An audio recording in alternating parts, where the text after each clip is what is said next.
Salut, la semaine passée, je me suis rendu au Louvre pour découvrir l'exposition de l'année, c'est celle de Léonard de Vinci.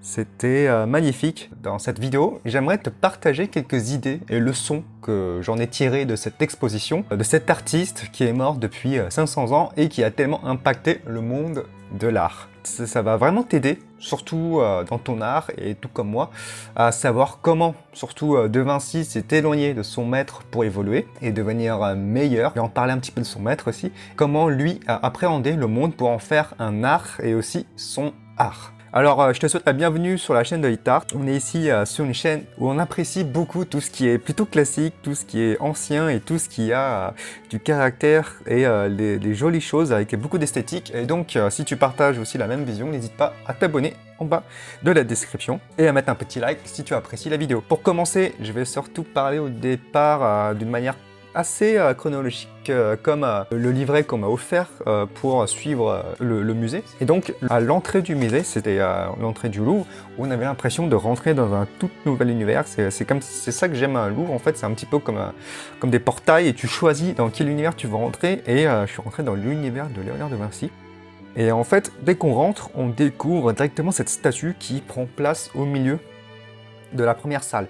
Et en fait, on comprend vraiment l'inspiration de Vinci, en fait, ça a été sculpté par son maître qui est Andrea del Verrocchio. Nancy me dira si j'ai bien prononcé un prénom italien.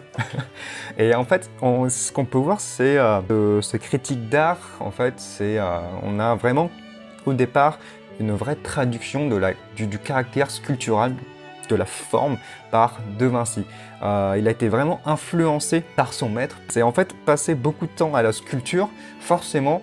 C'est une influence dans ton dessin, c'est ce qu'on différencie pour moi avec Botticelli et Léonard de Vinci, c'est que Léonard de Vinci a eu un maître qui faisait de la sculpture, comme en tant qu'art principal, et c'est ça qu'on voit beaucoup l'influence chez de Vinci, et c'est pour ça qu'on voit beaucoup de drapés. Pourquoi? Parce que le drapé, c'est une traduction d'une forme qui est plutôt molle, plutôt mou, quand tu fais de la sculpture, forcément, il faut le retrouver. Cet aspect un petit peu, tu vois ici c'est de la toile, c'est peut-être ça du lin, je sais pas, mais tu vois c'est très compliqué de faire en sculpture du drapé et dans le dessin aussi, et forcément tout le temps que passait Léonard de Vinci avec son maître c'était dessiner du drapé, et en fait il dessinait des drapés en plâtre, c'est-à-dire qu'il trempait un tissu, il mettait dans un bassin rempli d'argile ou plâtre, en fait il ressortait et faisait de la sculpture comme ça, et comme ça la toile en fait se séchait et se durcissait, et de cette manière là il pouvait travailler plusieurs jours, plusieurs mois, et voilà, passer d'élève en élève, et voilà. Tu vois, c'est assez connu cette manière de dessiner de Léonard de Vinci. Si t'as pas, je vais pas parler du clair-obscur ici, j'en ai tellement parlé, il y a la vidéo, normalement tu devrais la voir, il y a un petit ici là, je te recommande d'aller voir la vidéo sur le clair-obscur, c'est super important, ça a été plutôt démocratisé et développé par Léonard de Vinci, c'est vraiment magnifique.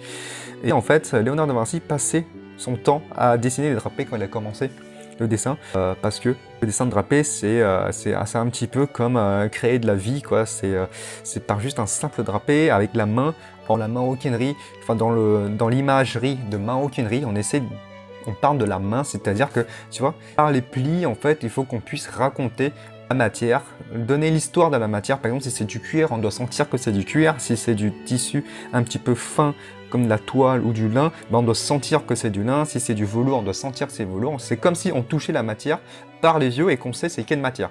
Ça, comme j'ai travaillé pour Louis Vuitton, bah, je sais de quoi je vais passer d'un an à modéliser et à comprendre tout ce qui est cuir, tout ce qui est tissu. Et ça a été super formateur.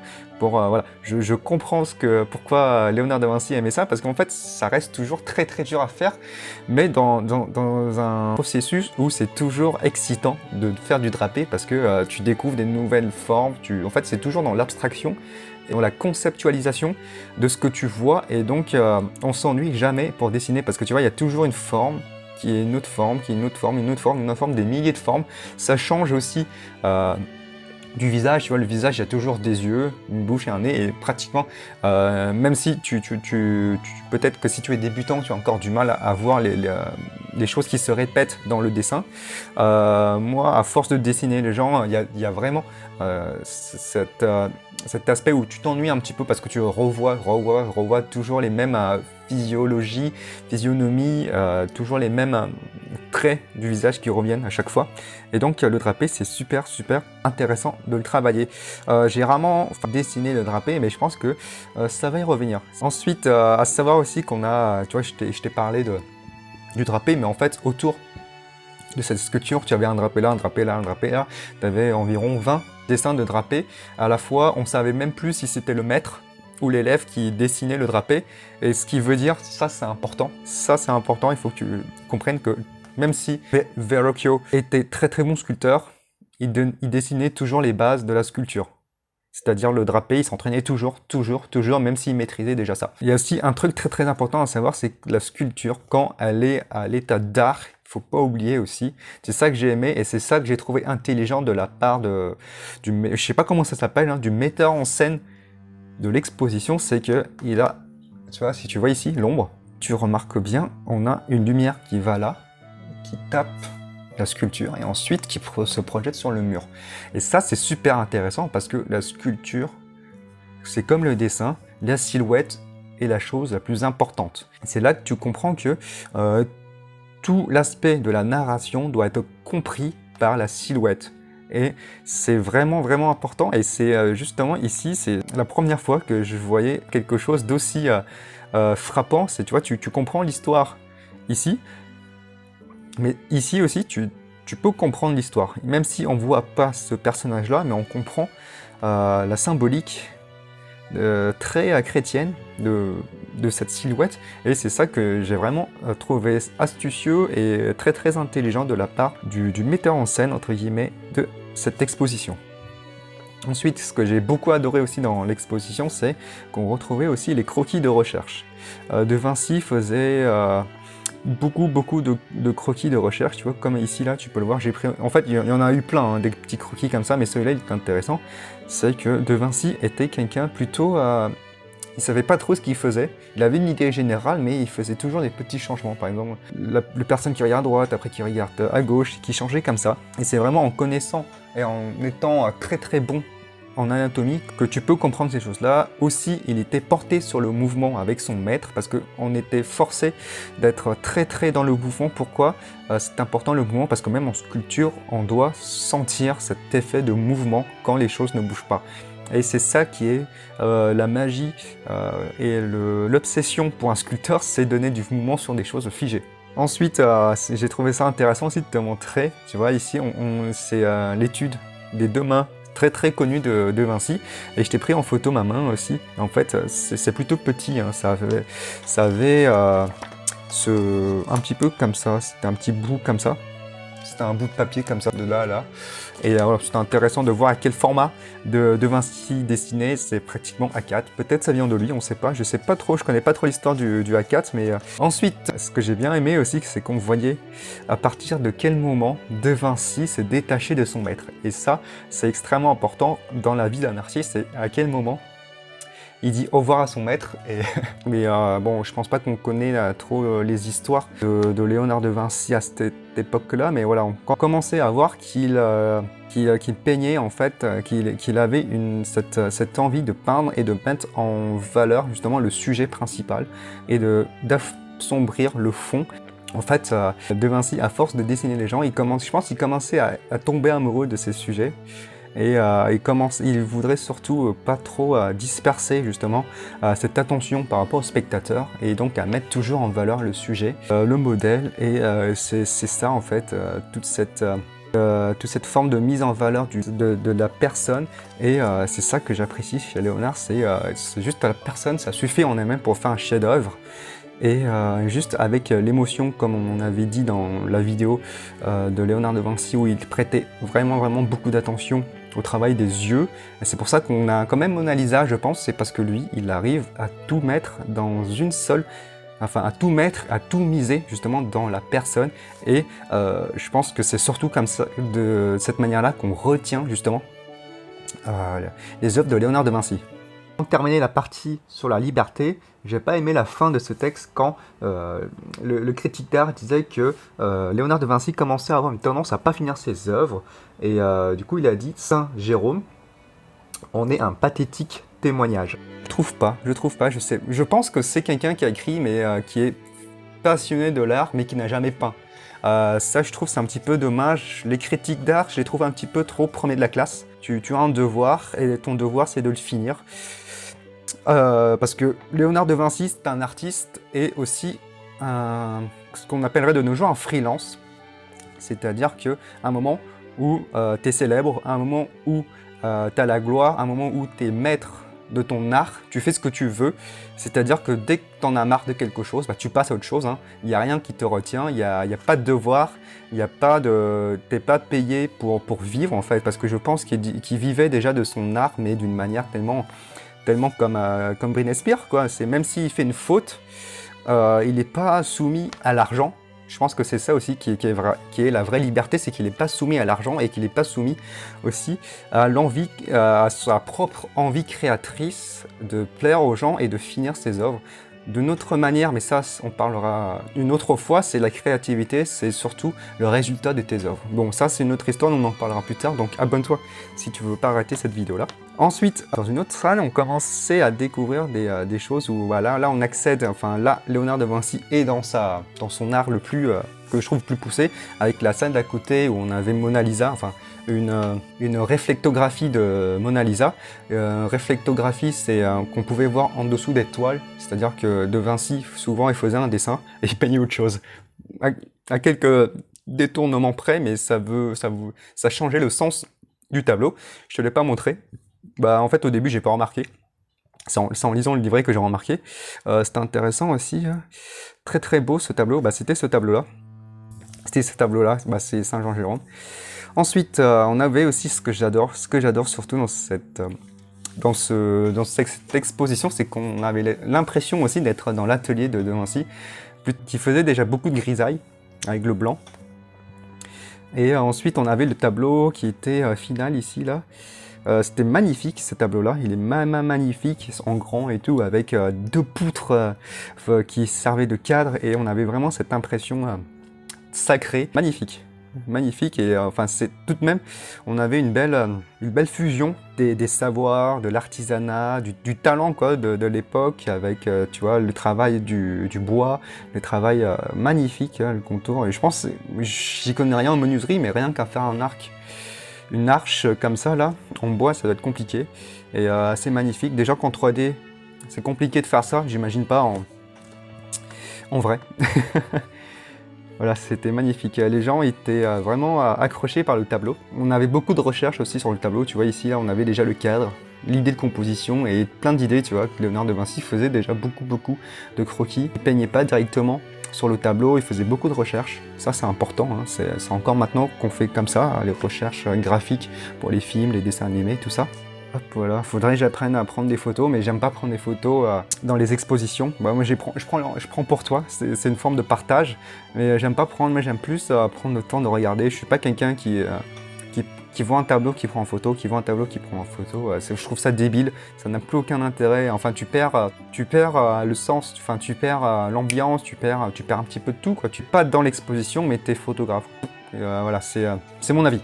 Ensuite, on avait ce magnifique tableau. Une belle lumière directe là, tu vois, avec on a un rappel de couleurs. Aussi une composition assez, tu vois, qui n'est pas centrée, la tête qui n'est pas centrée, qui met juste au-dessus du centre. Et c'est magnifique, hein, qui est bien cadré comme ça.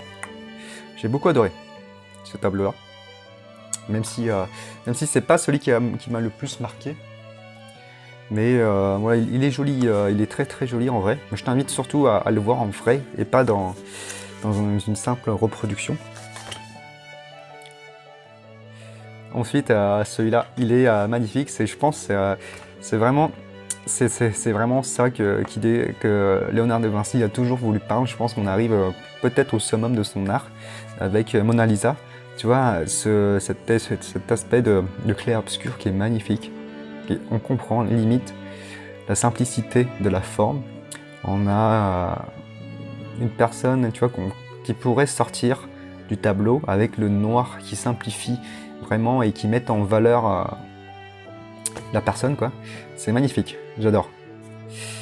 Voilà, n'hésite pas à mettre en commentaire si tu as fait l'exposition et dis-moi si tu as apprécié ou pas l'exposition. Ensuite, on avait la scène, ça c'est une copie. Au début, je me disais, putain, c'est... merde, j'ai dit un gros mot, tu m'excuses. Je me dis, bon, je vais le dire quand même, je me suis dit, putain, la scène comme ça, sans cadre, c'est un peu dommage. En fait, bon, c'est pas possible que la scène soit aussi bien entretenue. En fait, c'était une copie d'un de ses disciples, je crois, je me souviens plus, c'est qui, 127. Je vais te dire ça tout de suite. C'est Marco Doggiono. Et à droite, ce qui était bien, je te montre pas tout, hein, je te tease et je te donne envie d'aller te rendre l'exposition. On avait aussi ces croquis de recherche. C'est-à-dire que la personne ne copie pas tableau en tableau. C'est-à-dire que l'artiste Doggiono a fait des études de près, des croquis, des crowbart. Il a pris le temps de comprendre chaque personne, de dessiner chaque personne, de comprendre chaque personne dans des petits formats, des croquis, et ensuite il les a peints. Et c'est là aussi que j'ai remarqué une chose, je pense que si c'est normal, hein, à la différence de ça, et on passe à ça, tu vois, une simplification, à ça, c'est qu'il y a beaucoup de détails là-dedans. Je pense savoir pourquoi, c'est parce qu'à l'époque, on n'avait pas l'habitude de regarder beaucoup d'images. Tu vois, aujourd'hui, on regarde, je pense que déjà rien que pour regarder un film, on regarde déjà 25 images par seconde, on regarde un mouvement, on a aussi plein d'images à la maison, et je pense qu'on a une surcharge d'images, et ce qui fait que ça passerait plus une composition aussi compliquée maintenant de nos jours, et donc il faudrait toujours, je pense, hein, c'est toujours d'avoir quelque chose qui va à l'essentiel, parce que le spectateur, je pense qu'il est un petit peu trop écrasé par énormément d'images, et donc il n'a plus d'espace pour prendre le temps. Bah, c'est un défaut où je pense que c'est bien quand même, parce qu'en fait, il est beaucoup plus exigeant aussi. Et donc toi, en tant qu'artiste, en tant que simple dessinateur, dessiner comme ça demande beaucoup de courage. Et si toi, tu es débutant ou tu aimerais en vivre, je te déconseille de commencer par des choses aussi compliquées. Et ça peut te démoraliser, par exemple, si tu finis pas, si tu commences à moitié. Je te conseille toujours de rester simple, de faire des choses comme Léonard de Vinci, de mettre surtout en avant l'émotion. L'émotion d'une personne simple, ouais, avec un trait clair, net et précis. Voilà, en bref, pour résumer cette salle, on était très porté sur une liberté graphique et picturale. On avait donc un mode de Léonard de Vinci qui mettait surtout l'humain en avant. Je pense que c'était la période Renaissance aussi, on avait beaucoup de reconnaissance envers la vie. C'était une forme de modernité et long qui révèle la personne. Ensuite, la salle suivante, on était plus porté sur le côté scientifique de Léonard de Vinci. Là, je te suis plus le petit livret. On était plus porté sur la science de Léonard de Vinci comme science universelle. C'est-à-dire que pour lui, le dessin avait un rapport à tout et tout devait être étudié par le dessin. C'est-à-dire que voilà, si toi tu es jeune et tu voudrais faire des dessins d'art, des études d'art, et que tes parents te disent que le dessin ça rapporte pas d'argent, bah il faudrait que tu leur apprends un billet de cette exposition, tu leur montres qu'est-ce que c'est le dessin, quoi. Et en fait, tout dans le monde est dessiné. C'est-à-dire que voilà, la personne qui a fait ce livret-là a dessiné ce livre, la personne qui a dessiné, justement, a conçu cet iPad, a dessiné l'iPad, tout est dessin, ma table, pour que je te parle, est dessin, ce clip-là est dessin, tu vois, tout est dessin.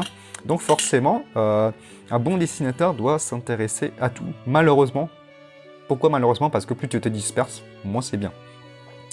Et donc Léonard de Vinci, c'était quelqu'un qui était porté sur le dispersement, parce qu'il était intéressé par tout et n'importe quoi, tu vois, dans l'étude des rochers, dans l'étude de la géométrie, dans l'étude, je ne sais plus quoi, je suis désolé, dans l'étude des valeurs, des projections de lumière, je pense. La projection, en tout cas, c'est des lignes et des boules et des sphères.